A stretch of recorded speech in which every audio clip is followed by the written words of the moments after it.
Hello everyone. Today I am going to discuss about the computer memory. Computer memory के बारे में आज हम डिस्कस करेंगे. Computer memory is an electronic circuitry which stores information that can be retrieved whenever required. That is later on. तो ये storage component है जहाँ पे कुछ वैल्यू स्टोर होती हैं, इंफॉर्मेशन डेटा, जिसको जब जरूरत होती है तब उसे स्टोर वो करते हैं, यूज करते हैं. इंस्ट्रक्शंस हो सकता है, डेटा हो सकता है, कुछ भी हो सकता है. तो कंप्यूटर मेमोरी में स्टोरिंग होती है कैपेबिलिटी, लेकिन इसके साथ इससे रिकॉल की कैपेबिलिटी होनी चाहिए. दैट इज यहाँ से फिर हम रिट्रीव कर सकें, रिट्रीवल कैपेबिलिटी होनी चाहिए. ये कंप्यूटर मेमोरी होता है, ये इलेक्ट्रॉनिक सर्किटरी होता है. बेसिकली कंप्यूटर मेमोरी को हम 2 टाइप्स में डिवाइड करते हैं, प्राइमरी मेमोरी और सेकेंडरी मेमोरी. प्राइमरी मेमोरी जिसको मेन मेमोरी बोलते हैं, और सेकेंडरी मेमोरी जो होती है बैकअप मेमोरी होती है, बैकअप स्टोरेज होता है, ऑक्सिलरी मेमोरी. तो प्राइमरी मेमोरी की अगर हम बात करें, अगर मेन मेमोरी या प्राइमरी मेमोरी की बात करें, तो इसमें भी 3 तरह की मेन मेमोरी इसमें मेमोरी होती है आपकी, रैम, रोम और cache memory. RAM stands for random access memory. ये रीड राइट नेचर की होती है, इसको रीड राइट मेमोरी बोलते हैं, ये रैंडम एक्सेस मेमोरी को. और रीड ओनली मेमोरी होता है रोम, और आपका कैश मेमोरी होता है. तो रैम ही आपका, अगर सिर्फ मेमोरी की कोई बात करें कंप्यूटर में, इट मीन्स रैम की बात कर रहा है. सिर्फ मेन मेमोरी की बात करें, इट मीन्स सिर्फ रैम की बात कर रहा है, क्योंकि इसी का रोल पूरा होता है. जब भी कोई प्रोग्राम रन करना होता है तो फर्स्ट ऑफ ऑल उसे रैम में लोड करते हैं. रैम में जब प्रोग्राम होता है तभी वो रन हो सकता है, नहीं तो रन नहीं हो सकता है कोई प्रोग्राम होने के लिए, रन होने के लिए. तो जो प्रोग्राम अंडर एग्जीक्यूशन होता है रैम में, उसे प्रोसेस नाम दे दिया जाता है. कुछ भी रन होने के लिए आपका रैम में होना जरूरी है, क्योंकि सीपीयू जो रेफरेंसेस जनरेट करता है, CPU that is micro processor, वो रैम के मेमोरी का एड्रेस जनरेट करता है. वो रैम से ही इंटरेक्शन होता है, रैम ही का मेन रोल होता है उसमें. और जहाँ तक रीड ओनली मेमोरी का सवाल है, ये सिर्फ बायोस का फैक्ट्री सेटिंग रखता है. इसमें बेसिक इनपुट आउटपुट सिस्टम इसमें होता है बायोस. अगर हम शुरू में कंप्यूटर का स्टार्ट करें, जिसको हम बूटिंग प्रक्रिया कहते हैं, बूटिंग प्रोसेस, उसमें स्टार्ट में आपके पास पोस्ट स्क्रीन आती है, that is power on self test. POST screen में ये चेक करते हैं कि कौन कौन से डिफरेंट पेरिफेरल्स उससे कनेक्टेड हैं, उन सबकी टेस्टिंग होती है. इवन कीबोर्ड की लाइट भी उसमें ब्लिंक करती है, माउस का भी ब्लिंक करता है. ये सब तो आपके इनपुट डिवाइसेज हो गई, मॉनिटर का ब्लिंक करता है, आउटपुट डिवाइस हो गई. और जो हार्डवेयर है, प्राइमरी मास्टर भी प्राइमरी स्लैब में, सेकेंडरी मास्टर सेकेंडरी स्लैब में, जो भी रिलेटेड कंपोनेंट्स हैं सबकी टेस्टिंग होती है. रैम कितना है सब पूरा कंप्यूट करता है, वो कंप्लीट करता है. तो ये पीओएसटी होता है, पावर ऑन सेल्फ टेस्ट. ये बायोस के थ्रू होता है, that is basic input output system. तो रोम में क्या होता है, परमानेंट मेमोरी होती है.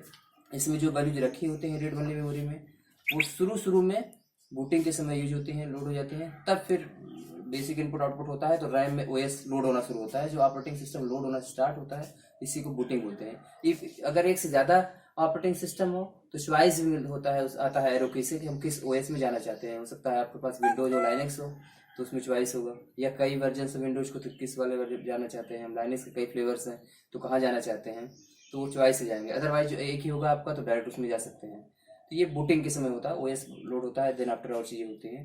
बट स्टार्ट में बायोस से फैक्ट्री सेटिंग से होती है, वो परमानेंट मेमोरी से. उसके बाद फिर काम ये होता है. तो लोड कहाँ पर होता है, ये रैम में, दैट इज मेन मेमोरी में.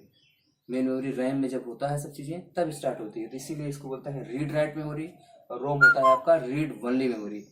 रैम का नेचर आपका होता है वोलेटाइल, मीन्स जब तक पावर ऑन है तभी तक इसमें वैल्यूज होती हैं, पावर जाते ही इसमें वैल्यूज नहीं होती हैं. ठीक है, ये होता है नॉन वोलेटाइल परमानेंट मेमोरी होता है, रीड ओनली मेमोरी. अगर हम इन सबकी डिटेल में इन सबके जाएँ तो और चीज़ें भी आएंगे हम. लेकिन एक तीसरा मेमोरी कैश मेमोरी इंट्रोड्यूस हुआ प्राइमरी मेमोरी में. कैश मेमोरी का रोल होता है to speed up the computing process, computer operation process, memory operation process basically in computation. तो स्पीड अप करने का मतलब ये है कि रैम का स्पीड जो बहुत होता है बहुत कम होता है as compare to the processor speed. Processor बहुत जल्दी सीपीयू रेफरेंसेस जनरेट करता है बार बार. तो there is a bottleneck problem.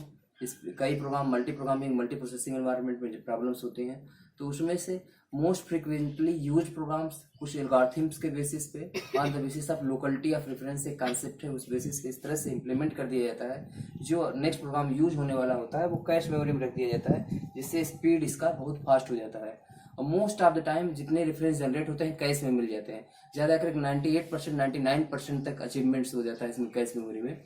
और इस अचीवमेंट की हिट रेशियो इसका होता है, इतनी बार यहीं पर मिल जाता है आपका रेफरेंसेस, रैम में नहीं जाना पड़ता है, इसलिए स्पीड 100 टाइम्स 200 टाइम्स इस तरह से काफ़ी ज़्यादा स्पीड अप हो जाती है.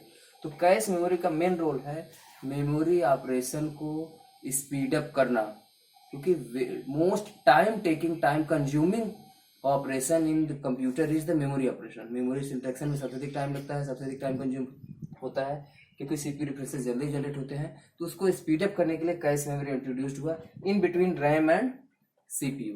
ठीक है, तो ये कॉन्सेप्ट तीसरा है।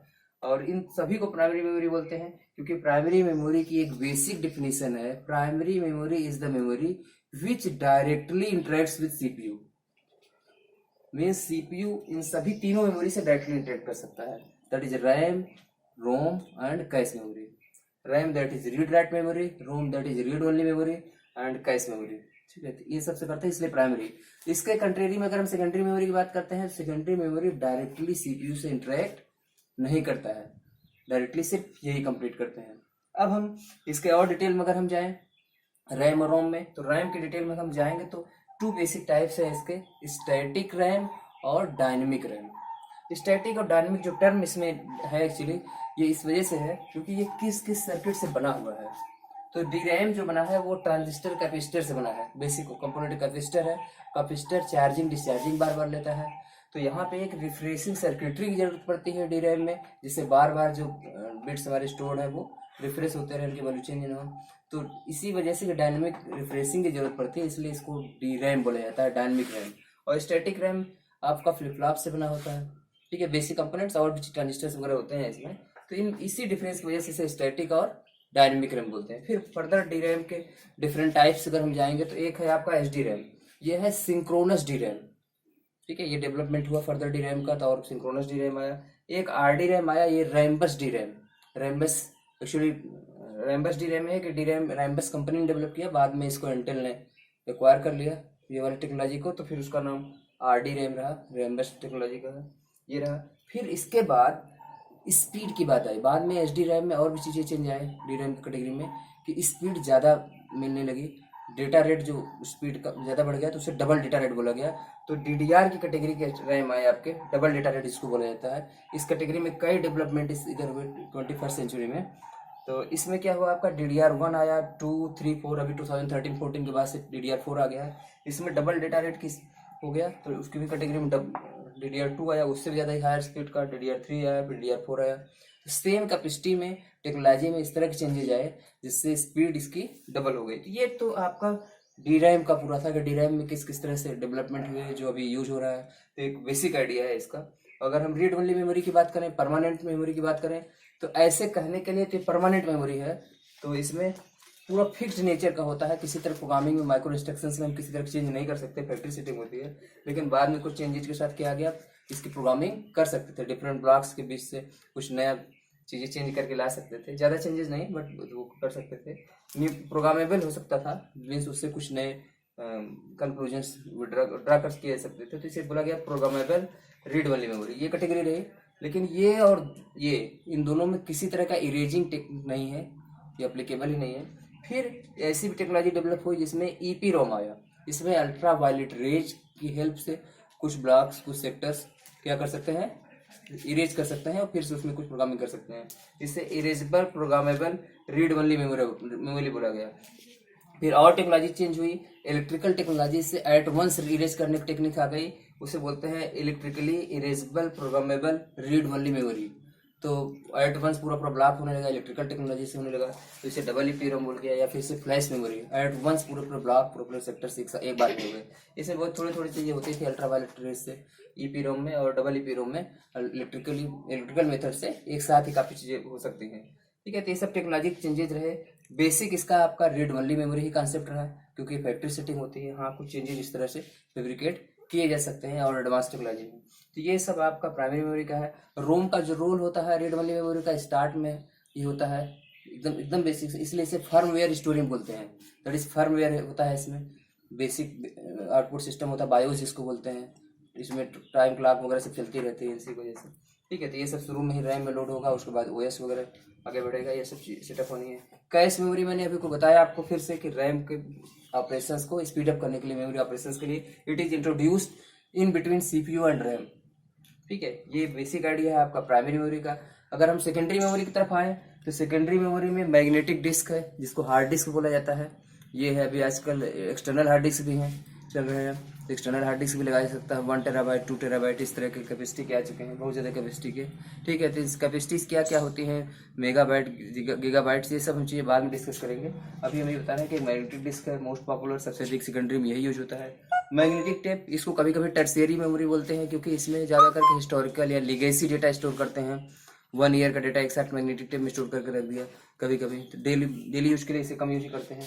सीडी होता है जो कि एब्सोल्यूट हो चुका है अभी, that is CD stands for compact disc, use होता है ज़्यादा करके 500-650 MB कैपेसिटी का होता था। इसके बाद फिर डीवीडी आया, डिजिटल वर्सेटाइल डिस्क, आजकल ये सब भी समाप्त होता चला जा रहा है क्योंकि टेक्नोलॉजी में चेंजेस आते जा रहे हैं।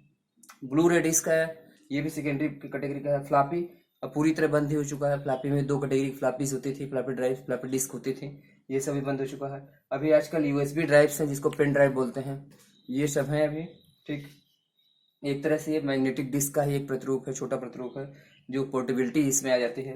मेमोरी कार्ड्स आ गए, इनको भी यूज करने लगे सेकेंडरी के लिए। और एक इम्पॉर्टेंट चीज़, जब कंप्यूटर कई सेटअप से पूरा कनेक्ट हो गया, एक जगह नहीं रह गया, it means stand alone computer के बाद जब नहीं रही, नेटवर्क कंप्यूटर की बात हो गई, तो नेटवर्क स्टोरेज इसमें आ गए, और उसमें से स्पेशली क्लाउड स्टोरेज आपका आ गया। क्लाउड स्टोरेज मीन्स क्लाउड में हम वैल्यूज रखे हैं जितना भी चाहें, जितने भी मेमोरी आ रहे हैं इसमें क्लाउड की फैसिलिटीज़ हैं। और इसके एग्जांपल्स आप जहाँ देखे भी होंगे, सुने भी होंगे, जैसे गूगल ड्राइव हो गया आपका, ड्रॉप बॉक्स हो गया, वन ड्राइव, इस तरह के काफ़ी फीचर्स हैं। और डिफरेंट जितने मोबाइल फ़ोन्स आ रहे हैं, स्मार्टफोन्स आ रहे हैं आजकल एंड्रॉयड के, सब में कुछ न कुछ क्लाउड स्टोरेज की कैपेबिलिटी दे रखी है, चाहे सैमसंग का हो, चाहे माइक हो, चाहे और जो भी नोकिया के हो, सभी अपने कैपेबिलिटी दे रखे हैं। तो Google drive is the one of the most popular cloud storage, drop box, one drive, ये सब है। ये this is all about the computer memory, किस तरह से कंप्यूटर मेमोरी करते हैं। इसके अभी और भी डिटेलिंग में कि रैम और रोम में और ज़्यादा डिफरेंस क्या होता है, क्या क्या पूरा कंप्लीट डिफरेंस, वो चीज़ें बाद में भी डिस्कस होंगी।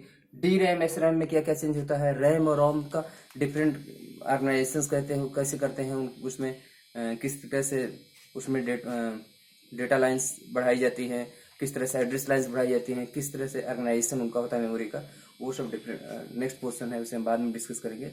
This is all about the computer memory. Thank you.